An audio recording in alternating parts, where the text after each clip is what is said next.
Hello, welcome to legal awareness web series. Supreme Court ने जो सो मोटो hearing शुरू की थी ऑक्सीजन की, बेड्स की, ड्रग्स की सप्लाई पर, और एक लंबा चौड़ा क्वेश्चन पेपर सेंट्रल गवर्नमेंट के हाथ में थमा दिया था। अब वो ऑर्डर कल सुप्रीम कोर्ट ने अपलोड किया है। 64 पेज का ऑर्डर है। अगर उस पूरे ऑर्डर को मैं कवर करना चाहूं तो 4 या 5 एपिसोड मुझे बनाने होंगे। आज के इस एपिसोड में मैं वो बात कहना चाह रहा हूं जिससे मैं हमेशा बचता रहा हूं। मैंने हमेशा कहा है कि लॉ एक अच्छा effective agent of social reform नहीं है। सिर्फ लॉ बनाने से समाज नहीं बदल सकता, लेकिन क्या लॉ कोरोना वायरस की भारत की जंग में सबसे बड़ा किरदार अदा कर सकता है? क्या लॉ हमारे लोगों की जानों को बचा सकता है? क्या लॉ लोगों को सस्ती दवाएं उपलब्ध करा सकता है? हम ऐसे कोरोना के जंजाल में फंस गए हैं कि मेरे अंडर में काम करने वाले लोगों के लाखों लाख रुपए खर्च हो रहे हैं दवाओं पर, अस्पतालों पर, ऑक्सीजन पर, ड्रग्स लेने पर। इसलिए आज बात करेंगे कौन सा है वो लॉ जो देश को कोरोना में हेल्प कर सकता है, इस टाइट को रिवर्स कर सकता है। आप सोचिए कि जब हमने ये अनाउंस कर दिया कि अब 18 से 44 साल के लोगों को भी वैक्सीनेशन मिलेगा। कितना नंबर है ये, कुछ हमने जोड़ा? 49 करोड़ लोग हमें और अब वैक्सीनेट करने पड़ेंगे। 2 कंपनियां सिर्फ इंडिया में वैक्सीन बना रहे हैं, हैदराबाद की भारत बायोटेक और पूना की सीरम इंस्टीट्यूट। सीरम इंस्टीट्यूट का हेड तो लंदन भाग गया जब केंद्र ने अपने को विड्रॉ कर लिया और राज्यों के मुख्यमंत्री उस पर प्रेशर बना रहे हैं। उसने साफ कहा, मैं अपना मुंह नहीं खोलना चाहता कि कुंभ से क्या हुआ। उसने साफ कहा पूना वाला ने कि हमको तो ऑर्डर दिया ही नहीं गया, महीनों हमने वेस्ट कर दिए और हमने कैलकुलेशन नहीं किया कि हमको कितने डोजेस चाहिए। लिस्ट देखिए पूरे विश्व की, किस किस कंट्री ने कितने कितने ऑर्डर वैक्सीन के डोजेस के वैक्सीन मैन्युफैक्चरर्स से प्लेस किए हैं, और हमारा ऑर्डर देखिए। उससे अंदाजा होगा कि हमने इस मामले को कितने हल्के में लिया। और हल्के में लेने की वजह यह थी कि हमने सेल्फ प्रोक्लेम्ड विक्ट्री डिक्लेयर कर दी। हमने कह दिया कोरोना खत्म हो गया, हमने इस पर फतह हासिल कर ली। अभी हमने कोई 13-14 करोड़ लोग वैक्सीनेट किए हैं। उसमें जो 2 डोजेस जिनका कंप्लीट वैक्सीनेशन हुआ है वो तो कोई 1.5% लोग हैं। अभी मंजिल बहुत दूर है। इजराइल के पास पहुंचने में अभी बहुत समय लगेगा। इंग्लैंड ने वैक्सीनेशन कर कर कोरोना को कंट्रोल कर लिया। आइए समझते हैं कौन सा है वो लॉ जो देश को कोरोना से बचा सकता है। ये लॉ है कंपल्सरी लाइसेंसिंग। क्या है कंपल्सरी लाइसेंसिंग? क्या है पेटेंट? क्या सरकार कर सकती है? सुप्रीम कोर्ट ने प्रश्न तो सख्त पूछा था कि केंद्र सरकार सेक्शन 92 और सेक्शन 100 इस्तेमाल कर कर अपनी पावर्स इन्वोक कर कर कंपल्सरी लाइसेंस क्यों नहीं कर देती। लेकिन जो ऑर्डर आया है उसमें जजेस ने अपनी बहुत शराफत जेंटलमैननेस दिखाते हुए कहा है पॉलिसी डिसीजन है, सरकार ही फैसला ले, इसकी बात करें। पेटेंट का जो लॉ है और इंटेलेक्चुअल प्रॉपर्टी लॉ जो है, वो चाहता है इनोवेटर को, ओरिजिनेटर को, राइटर को, ऑथर को, साइंटिस्ट को कंपनसेट किया जाए उसकी क्रिएटिविटी के लिए। अगर किसी ने इन्वेंशन किया है तो एक लिमिटेड पीरियड के लिए उसको एक्सक्लूसिव राइट दिया जाता है। उस एक्सक्लूसिव राइट के तहत वो अपना जो इन्वेस्टमेंट उसने किया है रिसर्च में, उसको रिकवर करता है। उसको इस लिमिटेड पीरियड में राइट होगा प्राइस को कंट्रोल करने का। इसका मतलब आईपीआर जो है और पेटेंट जो है वो एक तरह की मोनोपोली क्रिएट करता है नॉलेज पर, इनोवेशन पर। तो कंपल्सरी लाइसेंस क्या है? कंपल्सरी लाइसेंस वो लॉ है जो सरकारों को ये राइट देता है कि वो ब्रेक कर दें इस मोनोपोली को, तोड़ दें इस मोनोपोली को। ये सॉवरेन राइट है, यूज को ऑथराइज कर दें। जिनके पास पेटेंट नहीं है वो भी इस्तेमाल कर सकते हैं। ये वो राइट है जो पेटेंटी का एक्सक्लूसिव राइट पेटेंटेड टेक्नोलॉजी पर डाइल्यूट कर देता है। पेरिस कन्वेंशन है इंडस्ट्रियल प्रॉपर्टी का, आर्टिकल 5, वो कहता है कि प्रिवेंशन होना चाहिए abuse of exclusive IPR rights. Burn convention है कॉपीराइट का, आर्टिकल 13 में एक बात इसी तरह की कही गई। ट्रिप्स का आर्टिकल 31 है जिसमें कंपल्सरी लाइसेंसेस और रेस्ट्रिक्शंस की बात की गई। ट्रिप्स तो बनाया ही इसलिए गया, आर्टिकल 7 में अगर उसके ऑब्जेक्ट्स पढ़ेंगे कि इफेक्टिव इंफोर्समेंट कैसे हो इंटेलेक्चुअल प्रॉपर्टी राइट्स का। लेकिन ट्रिप्स में भी यह बात साफ तौर से कही गई है कि भाई हमको खास तौर से जो दोहा डिक्लेरेशन हुआ 2001 का ट्रिप्स का, कि इसमें जो मेंबर कंट्रीज हैं उनका right to protect public health and right to promote access to medicines, यह प्रिजर्व होना चाहिए। तो पैरा 5 सब क्लॉज बी में यूज ऑफ कंपल्सरी लाइसेंस और freedom of each member to use compulsory licence provision guarantee की गई। India में patent act 1970 का है। इसका चैप्टर 15 कंपल्सरी लाइसेंस से डील करता है। सेक्शन 84 से 92, सेक्शन 100 भी बहुत इंपॉर्टेंट। आमतौर से नॉर्मल हालात में यह है कि पेटेंट किसी को मिल गया, उसके 3 साल बाद कोई कंपनी यह एप्लीकेशन दे सकती है कंट्रोलर को कि भाई reasonable requirements of public satisfy नहीं हुए, पेटेंटेड इन्वेंशन रीजनेबल प्राइसेस पे अवेलेबल नहीं है।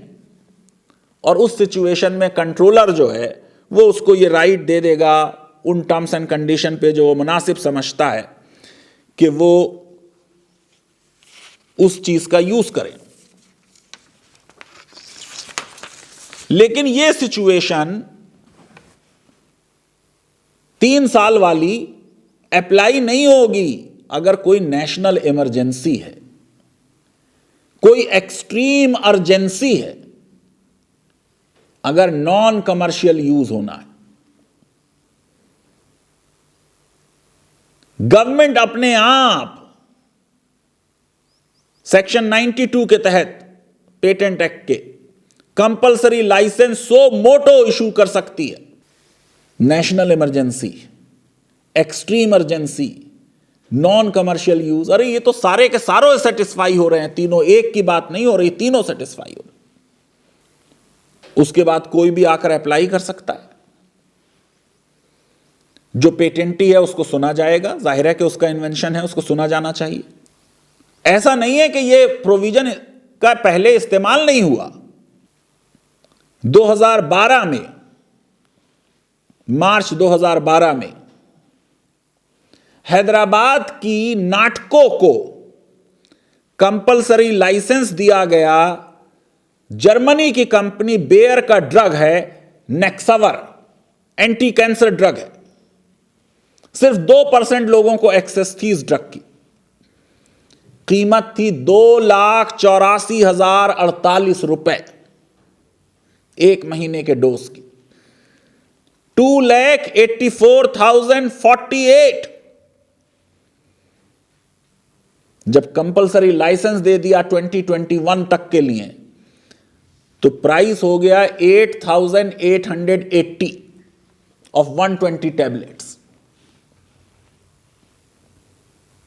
जब आप कंपल्सरी लाइसेंस देंगे तो थोड़ा बहुत कंपनसेशन जिसका इन्वेंशन है, जिसका पेटेंट है, उसे भी मिलना चाहिए।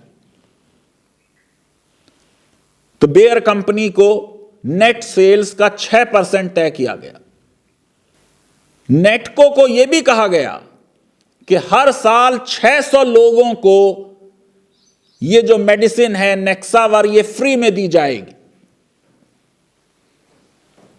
अब जैसे मैंने कहा कि सुप्रीम कोर्ट की वो बेंच जिसको जस्टिस DY चंद्रचूड़ लीड कर रहे हैं, और जिसमें जस्टिस L नागेश्वर राव हैं और जस्टिस S रविंद्र भट्ट हैं, उन्होंने बहुत अच्छे सवालात कंपल्सरी लाइसेंसिंग पे पूछे तुषार मेहता से, जो सॉलिसिटर जनरल है।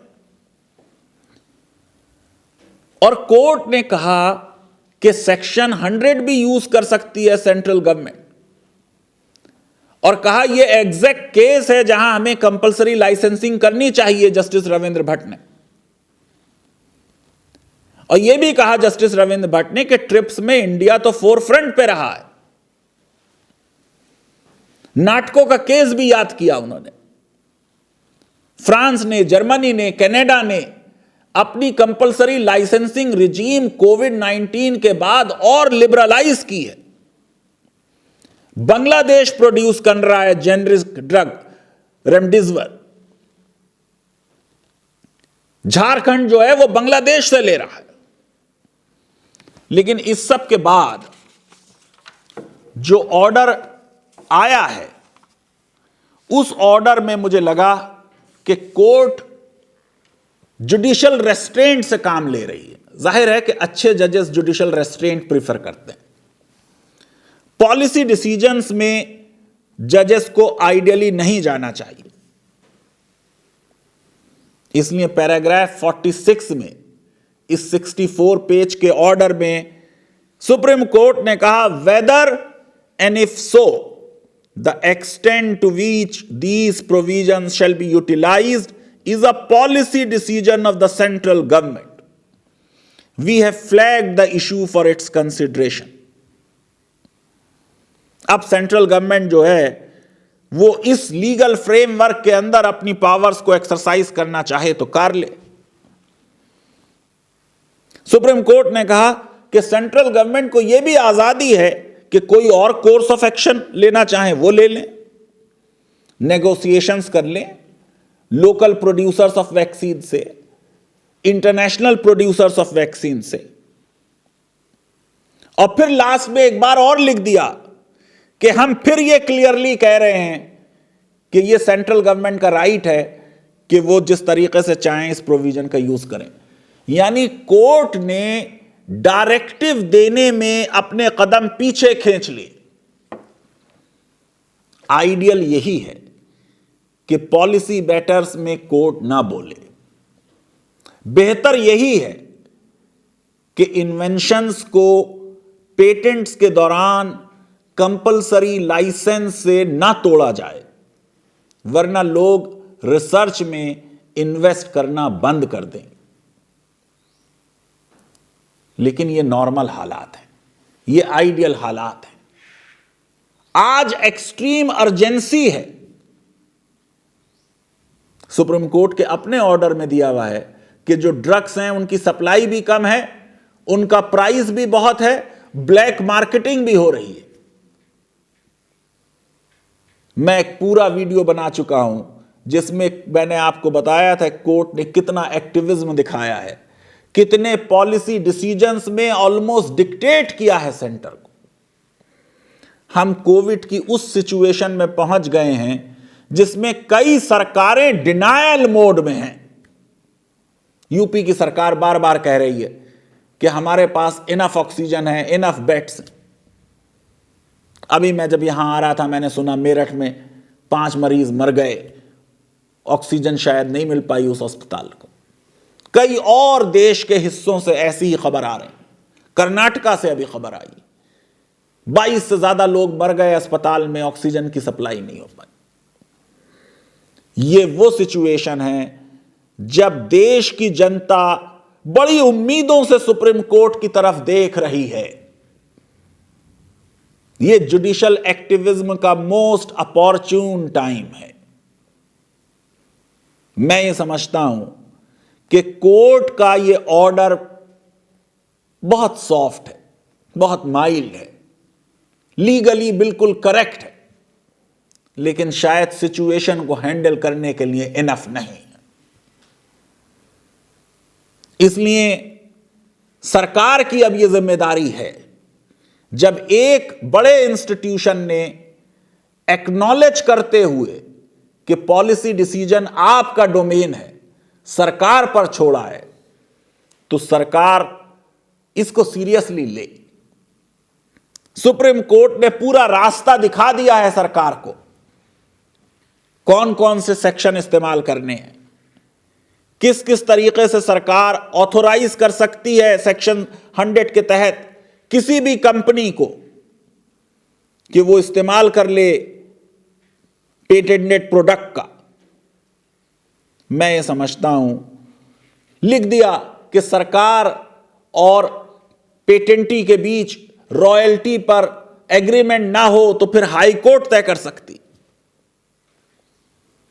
इतना अच्छा ऑर्डर सुप्रीम कोर्ट ने दिया है, सरकार को फ्रीडम भी दे दी कि या तो ये कर लो या कुछ और कर लो। तो सरकार की अब ये जिम्मेदारी बनती है कि बहुत जल्दी कंपल्सरी लाइसेंस के प्रोविजन को यूज करके ड्रग्स के प्राइसेस को, जो नेसेसरी ड्रग्स हैं, एसेंशियल ड्रग्स हैं कोरोना वायरस से डील करने के लिए, उनके प्राइसेस को रिड्यूस कराएं। 2 कंपनीज के बस की नहीं है पूरे देश के लिए वैक्सीन प्रोड्यूस कर देना। इतनी बड़ी बड़ी हमारे पास कंपनीज हैं, अगर कंपल्सरी लाइसेंस इस्तेमाल होगा तो देश की 15-20 कंपनीज एक साथ वैक्सीन प्रोड्यूस करेंगी। तब कहीं हम 6-7 महीने में पूरे देश को वैक्सीनेट कर पाएंगे और इस कोरोना के जंजाल से निकल पाएंगे। मैं उम्मीद करता हूं कि सरकार सुप्रीम कोर्ट की इन ऑब्जर्वेशंस को बहुत सीरियस कंसिडरेशन देगी और वो पावर और शक्तियां जो सरकार को पेटेंट एक्ट ने और ट्रिप्स ने दी हैं, उनका सही सही इस्तेमाल करेगी, क्योंकि इससे बेहतर वक्त कंपल्सरी लाइसेंस की पावर का यूज करने का कोई दूसरा नहीं होगा। लीगल अवेयरनेस वेब सीरीज अगर आपको पसंद आती है तो मेरी रिक्वेस्ट है हमारे इस वीडियो को वाइडली शेयर करें, हमारे चैनल को सब्सक्राइब करें और बेल आइकन और लाइक जरूर क्लिक करें। बहुत बहुत शुक्रिया, धन्यवाद, थैंक यू वेरी मच।